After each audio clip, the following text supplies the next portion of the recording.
Kaya di ka magsabaw, wala ba siya kanon. Akong asawa. Na pero di na kalakaw, practice.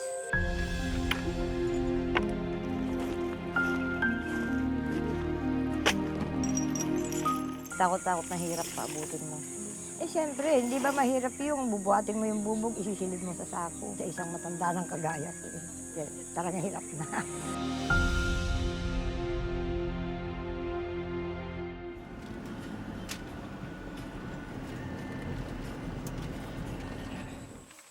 Sa Barangay Maniki, Kapalong, Davao del Norte, naabutan ng reporter's notebook na bitbit ni Lolo Epifanio Agua, 87 taong gulang, ang kanyang 2 sako. Laman nito ang ilang gulay na ibinibenta niya.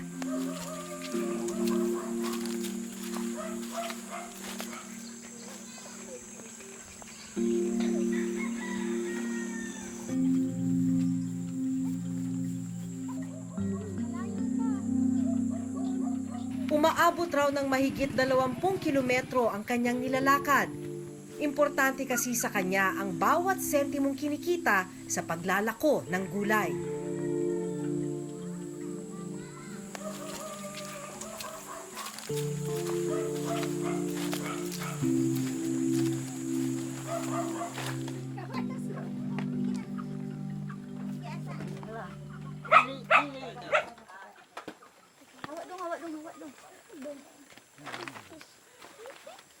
Sa imo lang daw. Kano? 20 daw. Gawa tanong. Oh, sige. Mura malag, wala din sa ako, kay naanad naman kong suroy. Uwan og ilit akong gisagubang.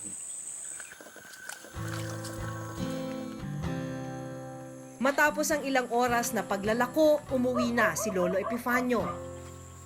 Ano po yung laman ng sako ninyo? Bugas ni, konsumo na mo sa akong paris ba? Ang akong ibiliga gulay, ipalit po na ko.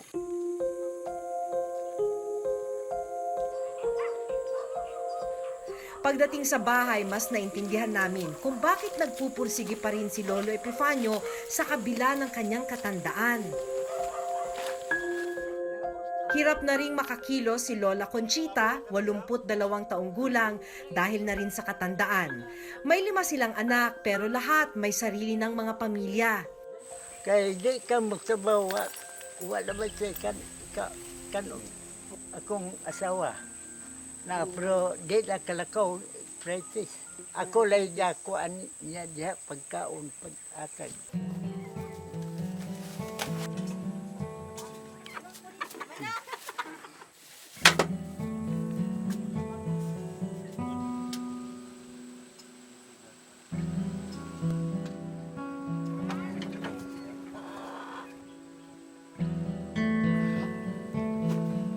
Sa tala ng Department of Social Welfare and Development o DSWD at Philippine Statistics Authority, sa mahigit 6 na milyong senior citizens sa bansa, tinatayang nasa halos 3 milyong senior citizen ang may tuturing na indigent o namumuhay sa ilalim ng poverty line.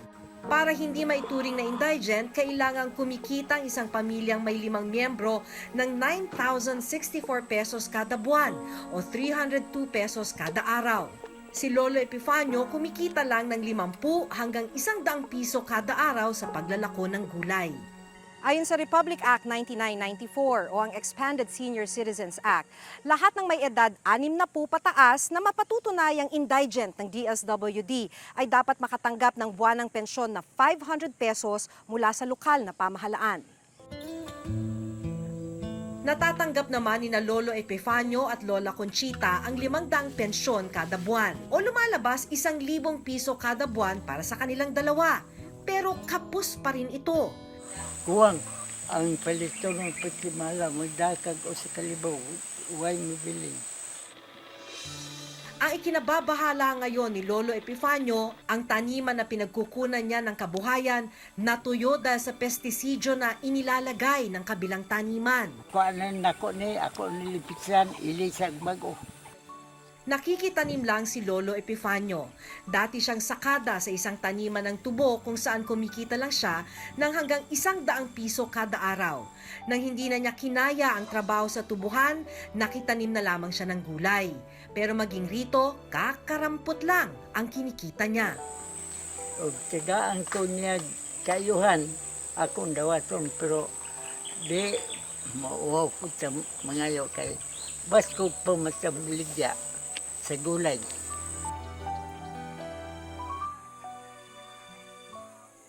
Panukala naman ng grupong Coalition of Services of the Elderly o COSE ang pagpapatupad ng Universal Social Pension. Ang unang nagiging problema dito, marami yung pagiging subjective ng pagpili. So, minsan may kinikilingan kapag hindi ka kaanib ng ganitong mayor o ng barangay captain, hindi ka napapasama dun sa programa. Siyempre, yung political, tapos yung favoritism din. Dahil nga nakita ito na talagang hindi talaga napo-cover yung talagang mahihirap at saka marami pa talagang nalileft out o naiiwan ng programa, ay nagsusulong na magkaroon ng universal social pension.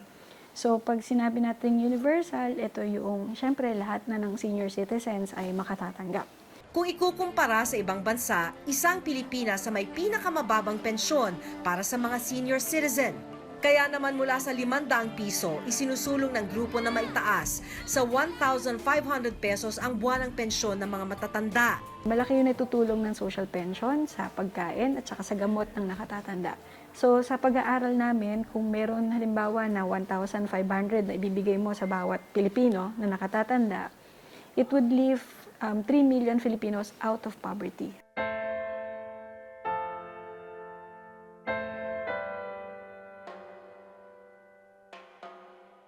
Sa isang bakanteng lote na naging tambakan ng bubog at basura sa Santa Maria, Bulacan, nabutan naman naming nangangalakal at nag-iipon ng bubog si Lola Esther Ofilias, 68 taong gulang. Ito ang inaasahan niyang kabuhayan. Diyan kami kumukuha rin ng paggastos namin sa araw-araw. Okay naman siya. Sino tatagal niya? Nakaupo ka dyan, maghapon. Kahit umulan, nandyan din kami. Alam mo ba, ilalagyan lang namin ng plastic yung aming panambil. Sige, kalkal. Mula alas 6 ng umaga hanggang alas 5 ng hapon, abala na sa bubugan si Lola Esther. Ay, parang kahit pa paano kumita man lang kasi kami, medyo wala naman na kaming aasahan eh. Na ano, kami makarakaraos din kahit konti. Kasama ni Lola Esther na nagbububog noon ang kanyang kaibigan at kapitbahay na si Lola Irene, isa ring senior citizen. Minsan madali, kasi madaling magpulot kasi malamig ang araw. Pagka mainit ang araw, kamukha kanya pakainit ang araw, mahirap din. Kailangan nilang mapuno ang isang sako ng mga bubog. Ibinibenta ang mga bubog sa mga kumpanyang nagre-resiklo para muling gawing bote ang mga ito. Ang halaga ng bawat sako ng bubog, 35 pesos. Ay naman lang makabili ng 2 kilong bigas maghapon. Takot-takot na hirap paabutin mo. Eh siyempre, hindi ba mahirap yung bubuhatin mo yung bubog, isisilid mo sa sako. O di sa isang matanda ng kagaya ko. Talagang hirap na. Sa mga araw na merong nararamdaman sa katawan, pinipilit pa rin makapagtrabaho sa bubugan ni Lola Esther. Napakahirap din, kahit yung kailangan mo rin yung pansarili mong gastusin. Mahirap naman na bawat gagastos ka, lapit ka sa anak mo, wala rin. Parehas din. Kaya yun, napipilitan. Kung tutuusin, itinakda sa Expanded Senior Citizens Act of 2010 na dapat matulungan ang mga senior citizen na may kakayahan at kagustuhan pang maghanap buhay na makakuha ng disente at ligtas na trabaho. We have a program called the Sustainable Livelihood Program. So all across sectors naman yung kinikater natin. Funded din po siya ng national government and up to the local government unit po, meron din pong livelihood program na pwedeng i-avail ng ating senior citizens. Ang problema ang ilang senior citizen gaya ni na Lolo Epifanio at Lola Esther na pipilitang magbanat ng buto kahit pa sa peligrosong paraan na kadalasan kakarampot lang din ang kita. Wala naman kasing ibang paraan ng pagkakakitaan na nakikita nila sa kanilang lugar. Medyo yung mga nakaraang taon, nandun pa rin tayo sa estado na parang welfare. Kaawaan yung mga senior citizen. Okay, ganito pa lang yung mga programa pa lang natin nun. Hindi pa fully na-realize yung potential ng senior citizen. At the same time, ano rin yung pwede niyang maibalik pa, makontribute pa sa bansa natin. Laging ang pagtingin sa senior citizen, ako nasa departure area na yan, hindi na yan worth ng investment ng government. Ngayon, kailangan nilang tumawid ng highway, napakaraming truck.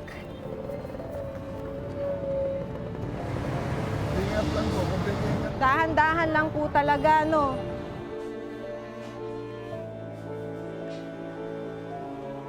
Yung sakit niya na breast cancer, tinatago niya sa akin.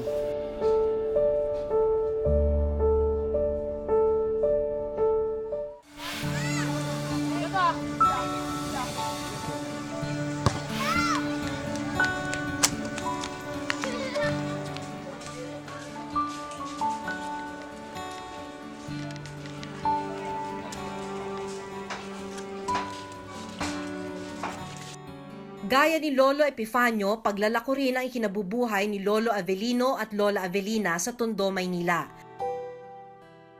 Taong 2016 nang una namin silang makilala. Bulag si Lolo Avelino kaya ang kanyang asawa ang nagsisilbi niyang mata sa pagtitinda. Ngayon, kailangan nilang tumawid ng highway, napakaraming truck.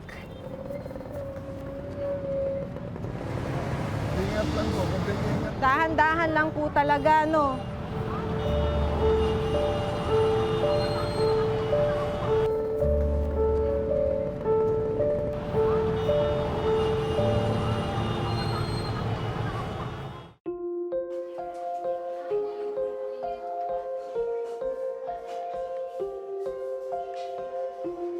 Nang aming balikan si Lolo Avelino nitong nakaraang linggo, nalaman naming pumanaw na si Lola Avelina nitong Pebrero ng taong kasalukuyan. Yung sakit niya na breast cancer, tinatago niya sa akin. Hindi niya sinasabi habang maaga pa. Na may nagkakaroon na pala yung dalawang didi niya, puro bukol. Nagawa mang madala sa ospital si Lola Avelina, huli na para magamot ang sakit na tumama sa kanya. Sumabog na pala yung dalawang didi niya, nagkakaroon na ng nana at saka may halong dugo. Hindi siya interesado sa mga senior citizen dahil hindi niya alam ang edad niya kung ilang taon na siya. Wala siyang hawak ng mga birth certificate. Sa pagkawala ng asawa, nawalan si Lolo Avelino ng nagsisilbi niyang mga mata. Hindi na rin niya magawang makapaghanap buhay. Wala na akong anak buhay ngayon. Hindi katulad noon na may maghihila pa sa akin, nakapaghanap buhay pa. Noong buhay pa, parang may mata ko. Dahil siya ang mata ko eh.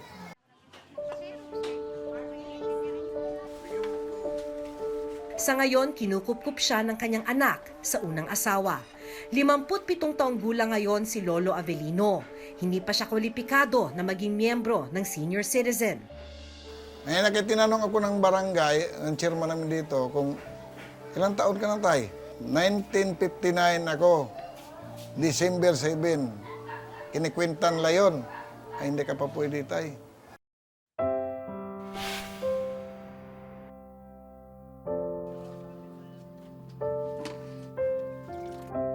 Gamot rin ang kadalasang pinoproblema ngayon ni Lola Esther Ofilas.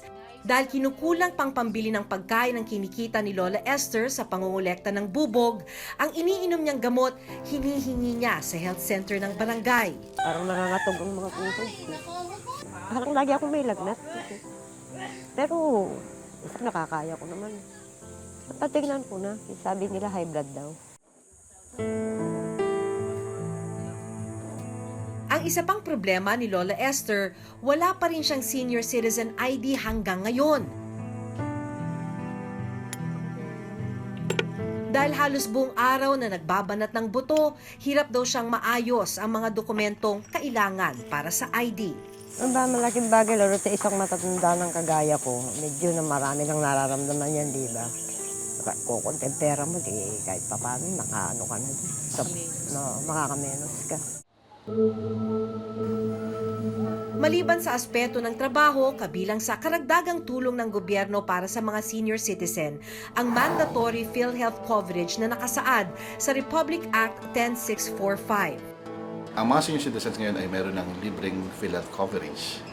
Ang pondo ay through the sin taxes na nare-remit sa PhilHealth. Inpatient benefits, pag na-confine ka ng lagpas 24 oras dahil sa pagkakasakit o pagkakaaksidente. PhilHealth would only work kapag na-hospital ka. So, kung ikaw ay magpapacheck up lang or hindi ka na-confine, halimbawa hindi ka na-confine, so hindi ka magkakaroon ng benepisyo na to. Tinignan natin yung out-of-pocket expenses. Mas malaki pa rin yung out-of-pocket expenses yung binibigay mo kaysa yung nakukover ng PhilHealth. Tumataas yung life expectancy ng senior citizen sa Pilipinas. Mas marami sa years na nabubuhay sila are spent with disability. Noong nakaraang Huwebes, sinamahan ng Reporter's Notebook si Lola Esther sa munisipyo ng Santa Maria, Bulacan para makakuha ng Senior Citizen ID. Nanay Esther, bakit kayo? Dala niyang requirement sa pagkuha ang kanyang voter's ID. Matapos ang panayam sa kanya, nakuha ni Lola Esther ang Senior Citizen ID. Para maka-discount ka sa mga butika, sa mga bibilin mong gamot, pakipirmahan mo na yun.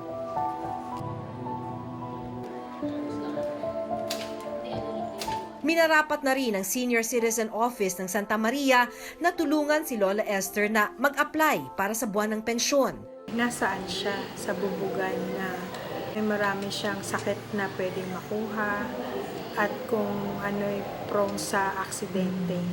Kaya sa assessment ko sa kanya, talagang kwalipikado siya. Kabilang sa mga ayuda ang 20% diskwento at hindi pagbabayad ng VAT o value-added tax sa pagbili ng mga gamot, pagbabayad ng professional fee sa mga doktor at serbisyong pangkalusugan at dental. Kasama rin dito ang pamasahe sa sasakyang panlupa, eroplano at barko. Sakop rin ng diskwento ang mga hotel, restaurant at bakasyunan, maging mga punerarya at serbisyo sa libingan sa pagpanaw ng senior citizen. Samantala, si Lolo Avelino, kailangan pang maghintay ng 3 taon bago maging senior citizen at ganap na makakuha ng mga benepisyo. Tulong, pinansyal. Pagdating sa pensyon nila, yung mga resita silang katawan, pangkalusugan, mabibili na nila. Madugtungan na yung buhay, yung buhay ng matanda.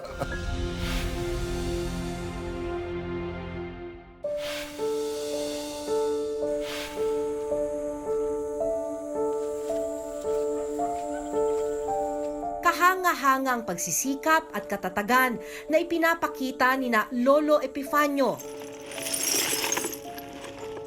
Lola Esther, at Lolo Avelino. Hapo at marupok man ang katawan, wala silang tigil sa paghahanap buhay. Kinatandaan na nila ang nararanasang kahirapan. Marapat lamang na ang gaya nilang mga matatanda, matutukan at mabigyan ng kinakailangang tulong at ayuda. Dahil kung ano ang kalagayan ng sektor ng mga matatanda, mababakas rin ang kabuuang estado ng isang bansa. Ako si Maki Pulido at ito ang nakatala sa aking Reporter's Notebook.